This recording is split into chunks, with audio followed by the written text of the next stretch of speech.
చూపిస్తా. ఒకవేళ అరే ఈ అబద్ధం మీద తెలంగాణ రాష్ట్రానికి 1,50,000 కోట్ల నష్టం జరిగింది.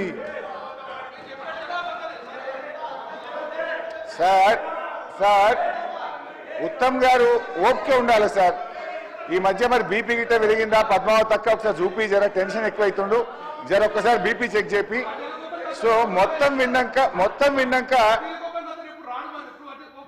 విన్నాక ఆన్సర్ చేయండి. సహనం ఉండాలి మంత్రులకు, ప్రభుత్వానికి ఓపిక ఉండాలి. You are not able to listen us. Right please sir. అర్థం చేసుకుంటా ఆయన ఎందుకు అసహనానికి ఉన్నాడో కూడా నేను అర్థం చేసుకుంటా, కానీ ఇప్పుడు నాకు బాగుంది పాలిటిక్స్ లకు. అయితే అధ్యక్ష, తమ్మిడిహట్టి దగ్గర సిడబ్ల్యూసి మార్చుమన్న దానికి నా దగ్గర ఆధారం ఉంది. ఒకవేళ తప్పైతే నేను ముక్కు నేలకు రాస్తా, ఒకవేళ నిజమైతే వారు క్షమాపణ చెప్తారని మీ ద్వారా అడుగుతా ఉన్నా. Number 1, I stand by my word. తర్వాత సార్ నోటిఫైడ్ ఆయకట్ ఎక్కడన్నా ఎండిపోతే నష్టపరిహారం ఇస్తామన్నారు. దేవాదులలో నోటిఫైడ్ ఆయకట్ మీ ప్రభుత్వ నిర్లక్ష్యం వల్ల 33 రోజులు మోటార్లు ఆన్ చేయకపోవడం వల్ల దాదాపు 600 కోట్ల రూపాయల పంట ఎండిపోయింది. దానికి నష్టపరిహారం చెల్లించాలని మీ ద్వారా సూటిగా అడుగుతా ఉన్నాం. ఇక అధ్యక్ష, మెయిన్ గా ఇంకొక విషయం 299/511 దీని మీద డిస్కషన్ పెట్టి నేను చెప్తా అధ్యక్ష. దీనికి కారణం ఇది మేము నిర్ణయించలే. 2014, 2023 మధ్య ఈరోజు వాస్తవంగా ఏం జరిగింది, ఇది ఎక్కడి నుంచి వచ్చిందంటే బచావత్ అవార్డు నిర్ణయించింది. ఉమ్మడి ఆంధ్రప్రదేశ్లో ఆనాటి కాంగ్రెస్ ప్రభుత్వము బచావత్ ముందు సరిగ్గా రిప్రజెంట్ చేయకపోవడం వల్ల ఆనాడు బచావత్ 299 మనకు 512 ఆంధ్రాకి ఇచ్చింది.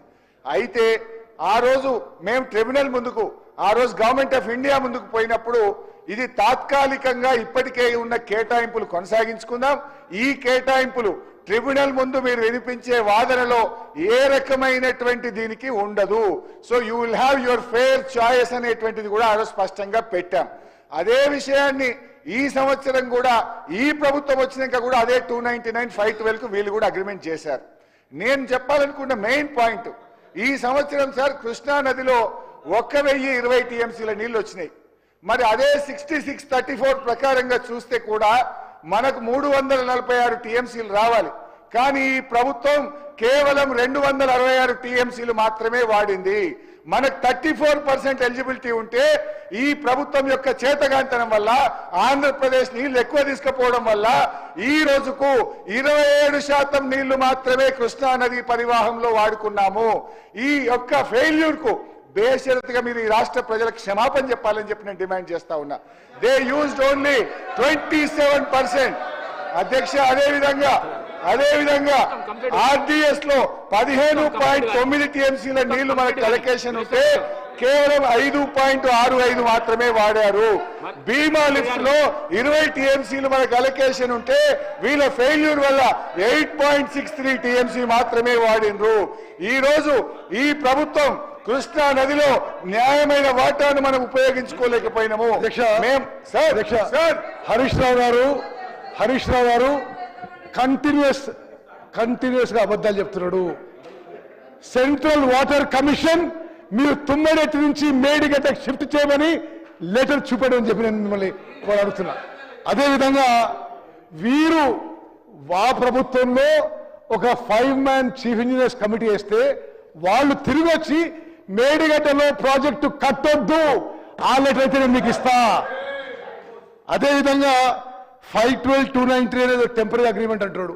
10 ఏళ్ల పాటు ప్రతి సంవత్సరం వీళ్ళు ఆంధ్రాకి 512, మనకి 299 సరిపోతుంది అగ్రిమెంట్ చేసింది వీళ్ళు. అదేవిధంగా అధ్యక్ష, ఆంధ్ర ఎక్కువ తీసుకుపోతుందని అసలు వాళ్ళు చెప్పడం ఎంత విడ్డూరంగా ఉంది. పోతిరెడ్డిపాడు కెపాసిటీ పెరిగింది వాళ్ళ ప్రభుత్వంలో, రాయలసీమ లిఫ్టిగేషన్ కాడ మొదలుపెట్టినప్పుడు వాళ్ళ ప్రభుత్వంలో, మలయాళ కెపాసిటీ పెరిగినప్పుడు వాళ్ళ సమయంలో, మచిమెరులో కెపాసిటీ పెరిగినప్పుడు వాళ్ళు. మీరు ఆంధ్ర ఇల్లీగల్ గా కృష్ణా వాటర్స్ డైవర్ట్ చేయడానికి ఇన్ఫ్రాస్ట్రక్చర్ మీ హయాంలో క్రియేట్ చేస్తుంటే కేసీఆర్ గారు, జగన్మోహన్ రెడ్డి గారు హలాయి బలాయి విద్యుల విలాసాలు ప్రగతి భవన్లు చేస్తున్నారు. వాళ్ళు ఇంకోటి చెప్పే అర్హత లేదని చెప్పి మనం చేస్తున్నారు. హరీష్ రావు గారు. స్పీకర్ సార్, 3 విషయాలు సార్. తమ్మిడిహట్టి దగ్గర మీకు సరిపడా నీళ్లు లేవు, ప్రత్యామ్నాయం చూసుకోండి అని సిడబ్ల్యూసి చెప్పింది నిజం. నేను దానికి కట్టుబడి ఉన్నా. నేను చూయించకపోతే నేను క్షమాపణ చెప్తా, చూయిస్తే ఉత్తమ్ గారు క్షమాపణ చెప్తారా అని సూటిగా అడుగుతున్నా. Number 1. Number two five men committee Medigadda దగ్గర కట్టద్దని చెప్పింది అంటున్నారు. 5 మెన్ కమిటీకి ఇచ్చిన మ్యాండేట్ ఏంటంటే Medigadda to mid Maner direct lifting మేము వాళ్ళకి మ్యాండేట్ ఇచ్చాం. Medigadda to mid Maner direct lift సాధ్యం కాదు, మీరు గోదావరిలో ద్వారా తీసుకుపోమని చెప్పారు తప్ప ఆ 5 మెన్ కమిటీ మేడి దగ్గర కట్టద్దని చెప్పలేదు. నంబర్ 3, 10 years పాటు మీరు ఎందుకు తీసుకుపోయారు అన్నారు. అది టెంపరీ అన్నారు.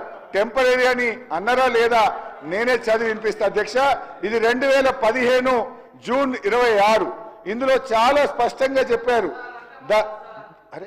డాక్యుమెంట్ చూపిస్తున్నా. The list of projects dated 18/10/2013 may be followed as the working arrangement for the current year only without prejudice to the rights of the 2 states about their entitlements which have been raised or to be raised before appropriate forum. అంతేకాకుండా the entire arrangements agreed for the current year would be without any prejudice to the stand of both the states before any forum. ఇంత స్పష్టంగా ఆ రోజు చేశారు అధ్యక్ష. అయితే అందువల్ల మంత్రి గారు చెప్పినట్టు అది టెంపరీ అరేంజ్మెంట్. సెక్షన్ 3ని మేము సాధించినాం కొట్లాడి. ఇవాళ సెక్షన్ 3 ప్రకారంగా గట్టి వాదనలు వినిపిస్తే 555 టీఎంసీలు తెలంగాణకు దక్కే అవకాశం ఉంది. దాని మీద కృషి చేయండి. అండ్ పోతిరెడ్డిపాడు గురించి వారు మాట్లాడారు. పోతిరెడ్డిపాడు ప్రాజెక్టు కట్టినాడు, మంత్రులుగా మేము త్యాగం చేసినాం. మంత్రులుగా ఆనాటి కాంగ్రెస్ ప్రభుత్వంలో పెదవులు మూసుకొని అన్యాయం చేసింది మీరు. రాయలసీమ లిఫ్ట్ ఇరిగేషన్ గురించి చెప్పారు. రాయలసీమ మీద స్టే తెచ్చింది మేము. ఈ రోజు కూడా స్టే ఉన్నది. ఈ రోజు కూడా ప్రాజెక్టు పూర్తి కాలేదు అధ్యక్ష. అధ్యక్ష, ఈ హౌస్ లో మరి పదే అసత్యాలు అబద్ధాలు మాట్లాడడం కరెక్ట్ కాదు. నేను స్పెసిఫిక్ గా అడుగుతున్నా, సిడబ్ల్యూసి మీకు తుమ్మడేటి నుంచి మేడిగడ్డకి షిఫ్ట్ చేయమని చెప్పిందా? చెప్పలేదు. 5 man chief engineers committee report లో మేడిగడ్డ దగ్గర బ్యారేజ్ కట్టొద్దు అని మీకు స్పష్టంగా రైటింగ్ ఇవ్వడం జరిగింది. ఈ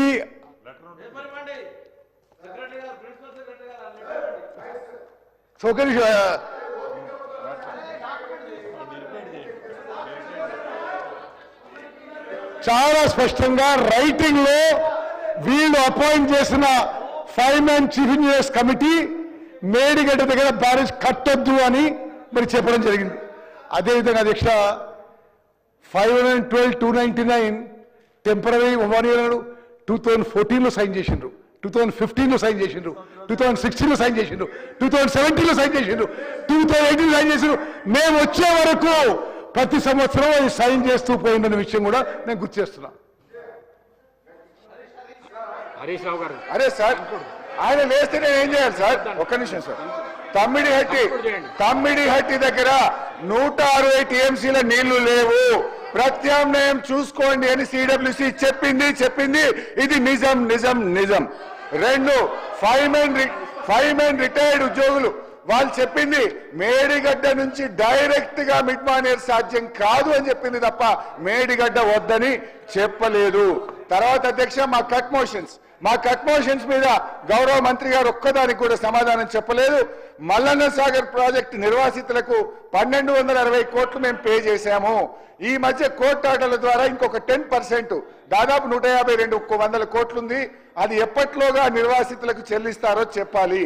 అదేవిధంగా మరి మల్లన్న సాగర్, కొండపోచమ్మ సాగర్, గంధమల్ల ప్రాజెక్టు కింద కెనాల్స్ తవ్వకపోవడం వల్ల ఆయకట్టు రావడం లేదు. ఆ కెనాల్స్ కు ల్యాండ్ ఎక్విజిషన్ కు డబ్బు ఇస్తారా లేదా కట్ మోషన్ ఇచ్చాం. దాని మీద కూడా వారు సమాధానం చెప్పాలని కోరుతా ఉన్నాం అధ్యక్ష. అదేవిధంగా ఇర్కోడ్ లిఫ్ట్ విషయంలో ఇచ్చాం కట్ మోషన్. దేవాదుల మోటార్లు సకాలంలో ఆన్ చేయకపోవడం వల్ల పంటలు ఎండిపోవడం మీద కట్ మోషన్ ఇచ్చాం అధ్యక్ష. యాసంగి పంటలకు సరిగా నీరు అందించకపోవడం మీద కట్ మోషన్ ఇచ్చాం అధ్యక్ష. దేని మీద కూడా సరి అయిన సమాధానం ఇవ్వకపోవడం వల్ల బీఆర్ఎస్ పార్టీ తరఫున తీవ్రమైన నిరసన